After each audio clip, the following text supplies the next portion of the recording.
अस्सलाम वालेकुम, बिस्मिल्लाहिर्रहमानिर्रहीम। एज़ ए डॉक्टर काम करते हुए अक्सर औक़ात आपको दवाइयों से मुतल्लिक़ बहुत से मसले फ़ेस करने पड़ते हैं। आप किसी को कोई मेडिसिन एडवाइस करते हैं तो मरीज़ कहता है कि डॉक्टर साहब ये दवाई तो बड़ी हैवी है, ये दवाई खाने से मेरे मैदे में तकलीफ़ होना शुरू हो जाती है, या ये दवाई इस्तेमाल करने के बाद जो है वो मुझे मोशन लग जाते हैं। या फिर आपके अक्सर डॉक्टर कोलीग्स कहते हैं कि सर इस पेशेंट ने ये मेडिसिन इस्तेमाल की है, उसके बाद मरीज़ को ये वाला मसला पेश आ गया है। या फिर आपने एक मेडिसिन एडवाइस की और नर्स ने उसे जैसे ही इंजेक्शन की फॉर्म में लगाया तो उसके बाद मरीज़ या उसके लवाहिकीन ने कहा जी कि मरीज़ को उल्टी आ रही है। या फिर अक्सर मरीज़ों का ये कहना होता है कि डॉक्टर साहब इस मरीज़ को रिएक्शन हो गया है इस इंजेक्शन के बाद।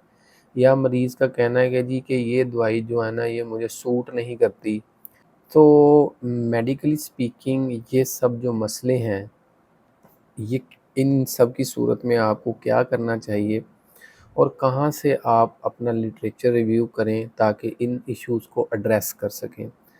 अगर आप इन सब मसलों का हल जानना चाहते हैं तो ये वीडियो आप आखिर तक देखें। मैं आपको तफसील से बताऊंगा कि what actually is the reason for all these problems and how to manage them. So when talking about the side effects, तो साइड इफ़ेक्ट्स जो हैं वो आपके पास डिफरेंट कैटेगरीज़ के हैं। ये ज़रूरी नहीं कि अगर एक मेडिसिन जो है वो अगर किसी को दी जाती है तो वो हर किसी को उसका रिएक्शन होकर रहेगा। तो जब आप बात करें साइड इफ़ेक्ट्स की, तो साइड इफ़ेक्ट्स मल्टीपल किस्म के होते हैं। A drug side effect can be dose related.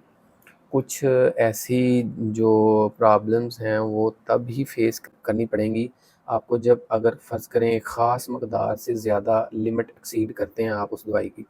For example अगर आप बात करें किसी भी ड्रग की टॉक्सिसिटी की, या किसी दवाई से किसी को जान को अगर ख़तरे वाली बात अगर आप करें, या किसी दवाई से कोई इस लेवल की टॉक्सिसिटी की बात करें, तो हर एक ड्रग की एक मैक्सिमम लिमिट होती है कि इससे ज़्यादा मकदार में अगर दी जाएगी तो उससे कोई किसी किस्म की कोई डेडली किस्म की जो टॉक्सिसिटीज़ होंगी।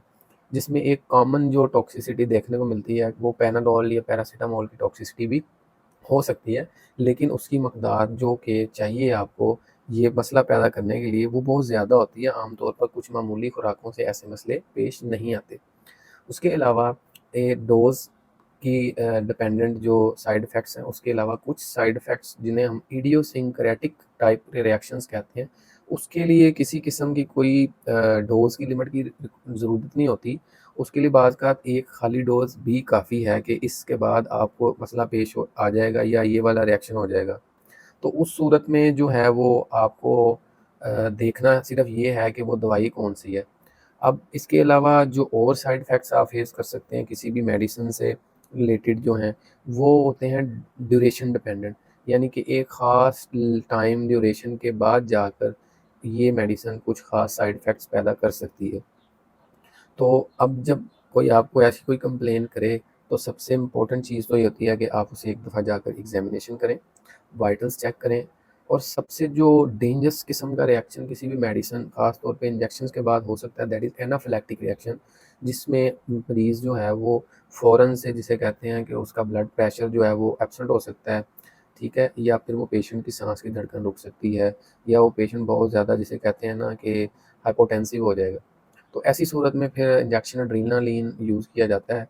लेकिन the key message here is every complaint of the patient and their attendants is not always true. Sometimes it's only their imagination. ये सिर्फ उनकी एक जिसे कहते हैं ना कि वो एक कह रहे होते हैं, लेकिन वो दवाई के साथ उसका कोई तल्लक नहीं होता। साइंटिफिकली आप क्या करें, आप ये करें कि मेडिकल एप्लीकेशन मैं आपको आगे बताता हूँ, यूज़ करके दिखाता हूँ मेडस्केप के थ्रू। हम उसको थोड़ा-सा मैं आपको एक ट्यूटोरियल दूँगा कि उसको हम कैसे देखेंगे। तो नंबर 1 इज़ कि जब भी कोई ऐसी कंप्लेन आपको करे तो आप उससे पहले पूछें कि मेडिसिन क्या है। अगर आपके नॉलेज में है ऐसी बात कि ये मेडिसिन जो है ये वाला साइड इफ़ेक्ट कर सकती है, तो then you can think about changing the drug. Otherwise आप क्या करें कि उसकी अल्टरनेटिव ड्रग के बारे में सोचें, या फिर उसकी डोज़ रिड्यूस कर दें, या कुछ स्पेशल प्रिकॉशंस आप एडवाइस कर दें कि for example taking with foods can reduce the symptoms.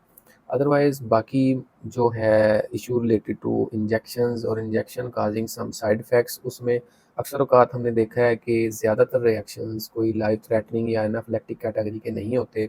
Minor reactions होते हैं जिसमें कि नौज़िया, वॉमिटिंग जो कि बहुत कॉमन है, अक्सर हो जाता है। उसको अवॉइड करने के लिए आप कोशिश करें कि उसको ज़रा स्लोली इंजेक्ट करें और फिर उसके अलावा बोलस की बजाय इन्फ्यूजन की फ़ॉर्म में दे दें। तो इससे आपके ये वाले इश्यूज़ मैनेज हो जाएँगे। तो जहाँ बात रही कि एकदम से मरीज़ को कुछ हो गया है, तो ज़रूरी नहीं कि वाक़ई कुछ हो गया हो, एक दफ़ा एग्ज़ामिन करें। माइनर रिएक्शन है तो डोंट पैनिक, आप उसको अकॉर्डिंगली मैनेज कर लें, लेकिन be ready when you have anaphylactic reaction, your management should be quick and precise।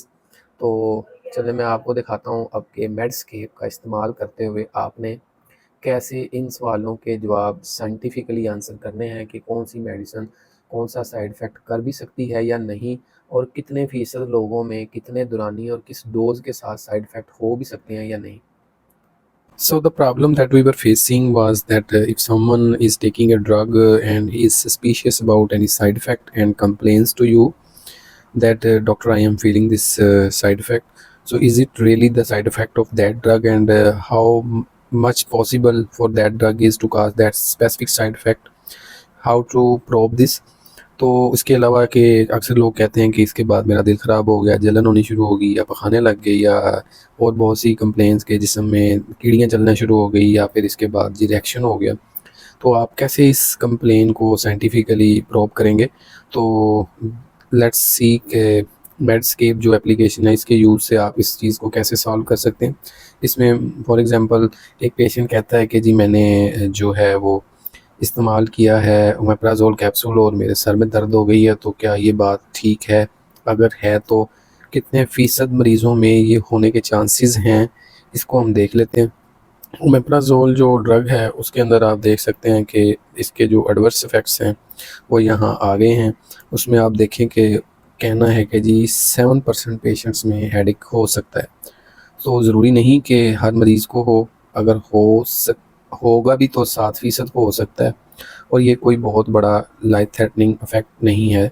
अगर आपको लगता है कि ये ज़्यादा ज़रूरी है दवाई को जारी रखना, जैसे किसी ब्लीडिंग पेप्टिक अल्सर में ज़रूरत होती है, तो फिर आप हेडेक को इग्नोर करें और ट्रीटमेंट को कंटिन्यू करें। इसके अलावा बाकी सब जो साइड इफ़ेक्ट्स आ रहे हैं वो उनकी भी फ्रीक्वेंसी डिफ़ाइंड है, और जो कुछ साइड इफ़ेक्ट्स हैं उनकी फ्रीक्वेंसी डिफ़ाइंड नहीं भी है।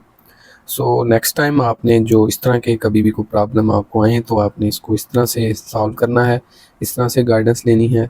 इसी तरह आप देखिएगा कि अक्सर जो साइड इफ़ेक्ट होता है कि जैसे किसी एंटीबायोटिक के साथ एसोसिएटेड कुछ ख़ास साइड इफ़ेक्ट्स हैं, वो आप देखिएगा कि इसमें भी एडवर्स इफ़ेक्ट्स में आप देखें तो एडवर्स इफ़ेक्ट्स जो हैं 10% डायरिया है और फ्रीक्वेंसी नॉट डिफाइंड है। तो जी आई होप कि मेरी वीडियो से आपको काफ़ी इन्फॉर्मेशन मिली होगी। मैं ऐसी वीडियोस बनाता रहूँगा। आप लोगों से रिक्वेस्ट है कि लाइक करें, सब्सक्राइब करें और शेयर करें अपने दोस्तों के साथ मेरे इस चैनल को, ताकि मैं और वीडियोस बनाता रहूँ और आप तक अपना नॉलेज शेयर करता रहूँ। नेक्स्ट टाइम के लिए अल्लाह हाफ़िज़।